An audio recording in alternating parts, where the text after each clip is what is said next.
Bu kitapni herkes okumang hem setib olmang. Bo'lmasa siz bu kitapni o'qigandan keyin boshqalarga tafakkuringiz o'xshamaydigan boshqacha bir g'alita bir odam bo'lib qolasiz.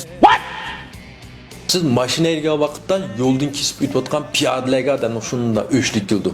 Ham siz piyoda o'zingiz o'tganda bo'lsa, to'xtamay signal berib, sizni o'tkil qo'ymagan shu mashinalarga bir xil o'chligingiz keldi. Bu mashinasi vakama qalandanimda.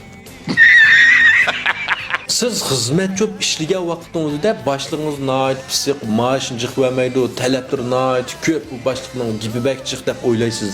Endi o'zingiz boshliq bo'lib, boshqalarni ishlatgan vaqtingizda bu xizmatchilar noit o'rin, kashki dam olsa xulda deydi, to'xtamay maash qo'shib biring deydi, simin qo'shib ishlamaydi deb munundak o'ylaysiz.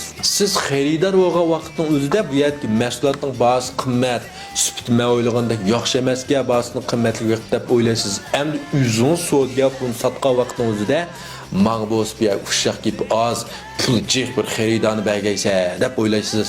Hayotda tafakkur usulini o'zgartib, nurg'un ishlarni boshqalar o'ylamgan holatda hal qilg'ili tushangil bo'ladi. Bu orqali boshqalarga o'xshamagan natija qozona olamiz. Tafakkur demak taqdir demak. Shuning uchun bugun hayotingizni bilishga tegishli dunyodagi eng ulug' tafakkur usuli degan kitobni ostidagi seri qarog'iga yozib qo'ydim. Kitobning bahosi aran 30 ko'y, kirasi haqsiz. Biroq men kirasi haqsizlik soni sal cheklik. Necha kun qolmay kirasi qetilib qolishi mumkin. Yoqtirgan do'stlar tizimni setib olinglar. Rahmat.